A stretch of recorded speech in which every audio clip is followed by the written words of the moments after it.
Hello, good morning. 5:30 എണീറ്റ് കേട്ടോ. 5 മണിക്ക് അലാറം വെച്ചാണ്, പക്ഷേ 5:30 എണീറ്റ്. നല്ല കാറ്റ് കേട്ടോ തുറന്നപ്പോൾ. ഞാനൊരു ഡീറ്റോക്സ് ഡ്രിങ്ക് ഉണ്ടാക്കും, അതിന് ആ ഗ്യാസിൽ വെക്കുകയാണ്. പക്ഷേ ഇതെല്ലാം ഇപ്പോൾ കുടിക്കുക. ഞാൻ എംപ്റ്റി സ്റ്റൊമക്കിൽ ലെമൺ ജ്യൂസ് ചെയ്ത ഒരു കപ്പ് വെള്ളമാണ് കുടിക്കുക.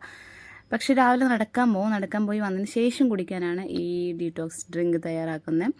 അപ്പോൾ അതവിടെ ആവട്ടെ.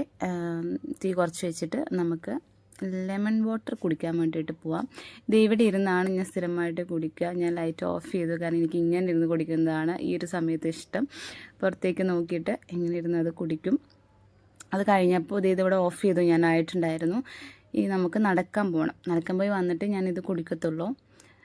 സോ നമുക്ക് നടക്കാൻ പോകാൻ വേണ്ടിയിട്ട് മുടിയൊക്കെ ഒന്ന് കെട്ടണം. അതിനേക്കാളും മുന്നേ നമുക്ക് ഈ പുട്ടിന് നനച്ച് വെച്ചിട്ട് പോകാമെന്ന് വിചാരിച്ചു ഞാൻ. കാരണം അപ്പോഴേക്കും അത് വരുമ്പോഴേക്കും അത് കുതിരും, അത്യാവശ്യത്തിനായിട്ട് ഇങ്ങനെ പാകത്തിനായിട്ടിരിക്കുന്നുണ്ടാവും. അപ്പോൾ പിന്നെ അത് അടുപ്പത്ത് വെച്ചിട്ട് നമുക്ക് ആ വെള്ളം കുടിക്കാം. അപ്പോൾ അങ്ങനെ വിചാരിച്ചിട്ട് പുട്ടിനത് നനച്ച് വെച്ചിട്ട് മുടി കെട്ടി വയ്ക്കുകയാണ്. അപ്പോൾ ഞാൻ നടക്കാൻ പോവുകയാണ്. ഇപ്പോൾ 6 മണി, ഏകദേശം 6 മണി ആവാറായിട്ടുണ്ട് കേട്ടോ. 5 മിനിറ്റേ ഉള്ളൂ, പക്ഷേ ഇരുട്ടാണ് കണ്ടോ. നടന്ന് വന്നതിന് ശേഷം ഞാൻ തേങ്ങ ചിരകുകയാണ്. കാരണം ഞാൻ പറഞ്ഞില്ലേ, പുട്ടിന് അടുപ്പത്ത് വെച്ചിട്ട് സമാധാനത്തിൽ നമുക്ക് ഉണ്ടാക്കി വെച്ച ആ ഒരു വെള്ളം കുടിക്കാം. അപ്പോൾ അത് അടുപ്പത്ത് വെക്കട്ടെ കേട്ടോ. പുട്ടിനൊക്കെ അടുപ്പത്ത് വെച്ച് തീ കുറച്ച് വെക്കുക, അല്ലെങ്കിൽ അത് പൊങ്ങിപ്പോവും. എന്നിട്ട് വെള്ളം ഡീറ്റോക്സ് ഡ്രിങ്ക് നമ്മൾ അരിച്ചെടുത്തു. ഇനി അത് കുടിക്കാൻ വേണ്ടി ഇവിടെ ഇരുന്നിട്ടാണ് ഞാൻ കുടിക്കുക. ഈ ജനലിൻ്റെ ഉള്ളിൽ കൂടെ പുറത്തേക്ക് നോക്കിയിട്ട്. നിങ്ങൾ കാണുമ്പോൾ ഈ അപ്പാർട്ട്മെൻ്റ് ആയിരിക്കും കാണുന്നുണ്ട്, പക്ഷേ അല്ല, ഞാൻ അവിടേക്കല്ല നോക്കുന്നത്. അപ്പുറത്തൊരു പറമ്പുണ്ട്, കാണിച്ചു തരാം. പച്ചപ്പ് നിറഞ്ഞൊരു സ്ഥലമാണ്. അവിടേക്ക് ഇങ്ങനെ നോക്കിയിരിക്കാൻ നല്ല രസമാണ്. ഞാൻ കാണിച്ചു തരാവേ.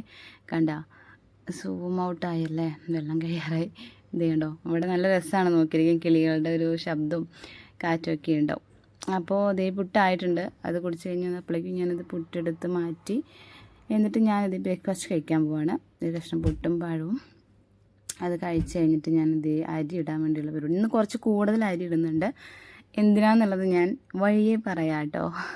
അപ്പോൾ കുറച്ച് അരിയൊക്കെ കഴുകിക്കൊണ്ടിരിക്കുകയാണ്. എന്നിട്ട് നമുക്കത് അടുപ്പത്ത് വെച്ചിട്ട് വേണം ബാക്കി പരിപാടികൾ ചെയ്യാൻ വേണ്ടിയിട്ട്.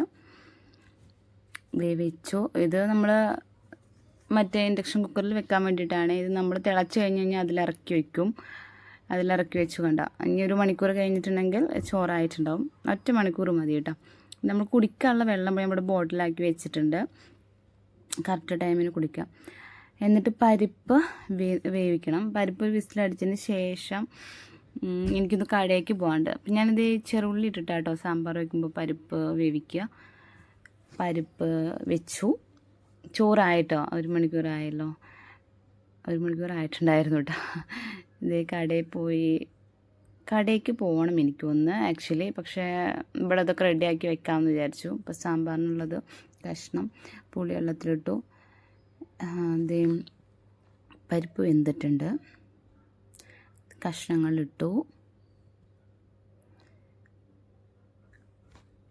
പൊടികളും ഇട്ടു. ഞാനിങ്ങനെ കേട്ടോ സാമ്പാർ വയ്ക്കുക. പരിപ്പ് വെന്ത് കഴിഞ്ഞിട്ടുണ്ടെങ്കിൽ കഷ്ണങ്ങളും പൊടികളും പുളിയും എല്ലാം ഒരുമിച്ച് ഇട്ടിട്ട് 2 വിസിലും കൂടെ അടുപ്പിക്കും.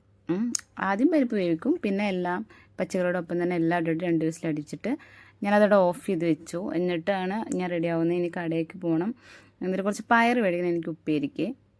അതാണ്, ഇപ്പോൾ പോയിട്ട് വരാം. പയറൊക്കെ മേടിച്ച് ഞാൻ വന്നിട്ടുണ്ട്. അപ്പോൾ ഇതിങ്ങനെ ഓഫ് ചെയ്തിട്ടല്ലേ പോയി. അപ്പോൾ ഇത് ഓണാക്കിയിട്ട് ഞാൻ ഇനിയിപ്പോൾ തുറന്ന് വെച്ചിട്ട് ഒന്ന് കുറുക്കിയെടുക്കുന്നുണ്ട് സാമ്പാർ. അപ്പോൾ അതവിടെ കുറുകട്ടെ. അപ്പോഴേക്കും ഞാനത് പയർ അരിഞ്ഞു വന്നിട്ടുണ്ട്. അതിലേക്കുള്ള ഉള്ളിയും വെളുത്തുള്ളിയൊക്കെ ചതച്ചെടുക്കണം നമുക്ക്. അപ്പോഴേക്കും സാമ്പാർ കാച്ചാറായി, കുറുകി വന്നു. അപ്പോൾ ഞാനത് കാച്ചിട്ട് ഉപ്പേരി ഉണ്ടാക്കാമെന്ന് വിചാരിച്ചു. സോ ഈ കറി കാച്ചുവാണ്. സാമ്പാറൊക്കെ കാച്ചി ഒഴിച്ചു. അടിപൊളി സാമ്പാർ റെഡി ആയിട്ടുണ്ട്. ഇനി നമുക്ക് ഉപ്പേരി ഉണ്ടാക്കാം. പയറുപ്പേരിക്കുള്ളതൊക്കെ ചതച്ചെടുത്തു. എണ്ണ ഒഴിച്ച് ഈ ചതച്ചതൊക്കെ ഇട്ട് ഞാൻ പയറും കൂടി ഇട്ടിട്ട് നമ്മൾ ആവിയിലാണ് കേട്ടോ വേവിച്ചെടുക്കുക. ആവിയിൽ വയ്ക്കുന്നതാണ് കുറച്ചുകൂടി ടേസ്റ്റ്. അതിലേക്ക് മഞ്ഞൾപ്പൊടി മുളക് പൊടി ഇട്ടിട്ടുണ്ട്. പയറും ഇട്ട് ഒന്ന് മിക്സ് ചെയ്ത് കുറച്ച് ഉപ്പ് വെള്ളമാണ് ഞാൻ തളിക്കുന്നത്. എന്നിട്ട് അതവിടെ വെച്ചിട്ടുണ്ട് കേട്ടോ, അതായിക്കോളും. അപ്പോഴേക്കും പപ്പടം കാച്ചി ഇല പൊട്ടിച്ചിട്ട് വന്നു. റെഡി. ഇപ്പോൾ മനസ്സിലായില്ലേ ഞാൻ എന്തിനാണ് കുറച്ച് അരി കൂടുതലിട്ടതെന്ന്? നമ്മളിന്ന് പൊതിച്ചോറ് കുറച്ച് പേർക്ക് കൊടുക്കാൻ വേണ്ടിയിട്ടാണ്. ഞാൻ ഇടയ്ക്കൊക്കെ ഇങ്ങനെ ചെയ്യാറുണ്ട്. സോ പൊതിച്ചോറായി, ഉപ്പേരിയും സാമ്പാറും പപ്പടും അച്ചാറും. 4 പൊതിച്ചോറ് എനിക്കിന്ന് റെഡിയാക്കാൻ പറ്റിയുള്ളൂ. സോ നമുക്കത് കൊടുത്തിട്ട് വരാം. 1 മണി ആയിട്ടുണ്ടേ. ഇതെവിടെ ഗുരുവായൂർ എത്തി. റോഡ് സൈഡിൽ കിടക്കുന്ന ആൾക്കാർക്കാണ്